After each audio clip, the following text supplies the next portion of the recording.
Bonjour chers élèves, bienvenue à notre séquence. Notre séquence d'aujourd'hui porte sur équation cartésienne d'une droite dans le plan. Je vous invite à présent à apprêter vos cahiers et vos stylos pour prendre bonne note. À la fin de notre séquence, chacune et chacun de vous doit être capable de déterminer l'équation cartésienne d'une droite. Et nous sommes dans l'espace.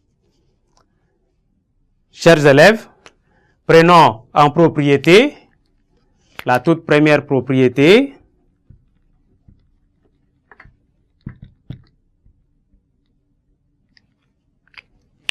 On note. Dans le repère OIJ,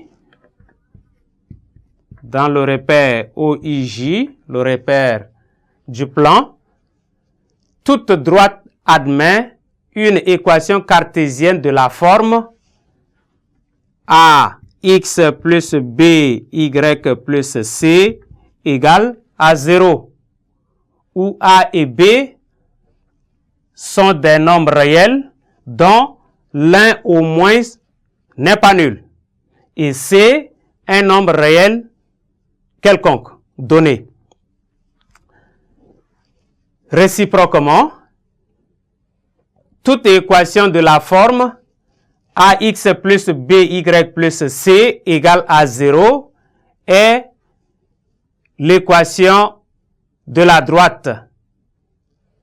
L'équation de la droite dont le vecteur normal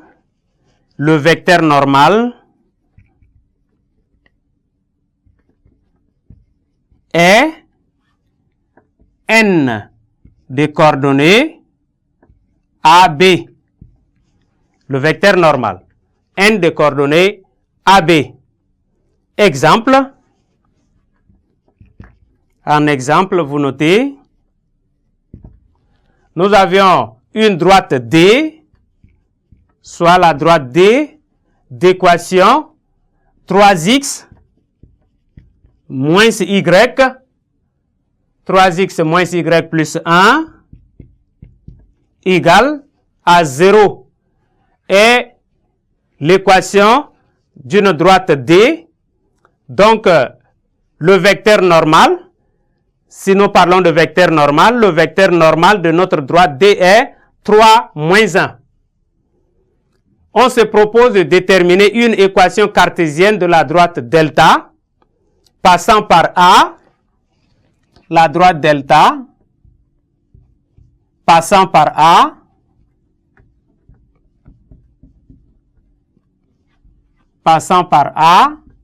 le point A de coordonnées, moins 1 et 2.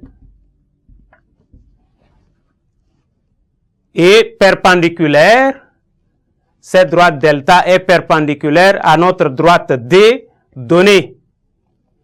Alors, delta étant perpendiculaire à D, tout vecteur directeur de la droite D est un vecteur normal à delta. Donc, U, le vecteur U de coordonnées 1 et 3,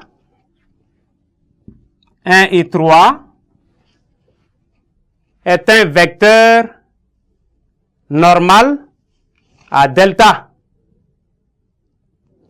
C'est le vecteur directeur de notre droite D, mais comme D est perpendiculaire à delta, alors U est un vecteur normal à delta.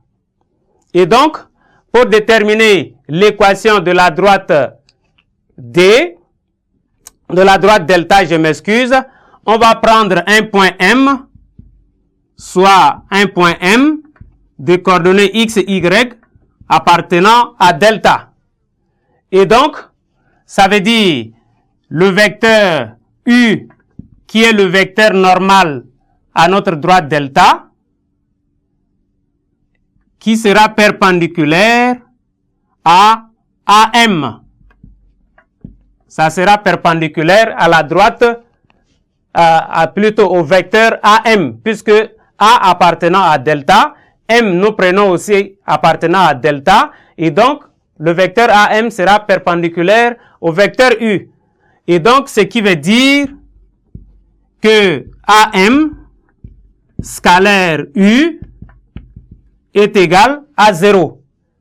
Et là, nous avions x de M qui vaut x, moins x de A qui vaut 1, moins 1 avec le moins de la formule, ça fera plus 1, et y de M qui vaut y, moins y de A qui vaut 2, on a moins 2, fois les coordonnées de U, on a 1 et 3, ceci doit donner 0, et donc nous multiplions les abscisses entre elles et les ordonnées entre elles, ce qui nous donne 1 en facteur de x plus 1, plus 3 facteur de y moins 2, égale à 0, et ce qui nous conduit à cette équation x plus 3y moins 5 est égal à 0. Donc voilà l'équation de notre droite delta passant par A ayant pour vecteur normal qui est U.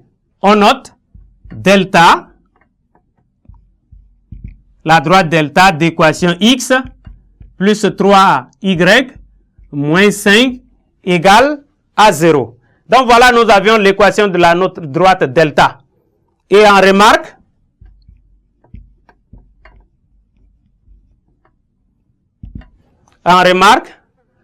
tout vecteur normal à la droite D dirige delta. Donc, N. Donc, nous notons le vecteur N de coordonnées 1, 3. Le vecteur N de coordonnées N3 dirige la droite D. Et M de coordonnées M, un point de coordonnées X, Y, appartenant à delta, ce qui veut dire que le déterminant du vecteur AM et de vecteur N est égal à 0. Donc, on retrouve la même équation que nous avions obtenue ici, delta d'équation x plus 3y moins 5 égale à 0. Donc, nous passons par le déterminant, ce qui traduit que le vecteur AM et N sont collinéaires. Donc, on peut passer de deux manières avec le vecteur normal. On passe par le produit scalaire de deux vecteurs et avec deux vecteurs collinéaires, on passe par le déterminant et nous obtenons l'équation de la droite. Merci chers élèves pour votre aimable attention et nous espérons nous revoir à la séquence prochaine.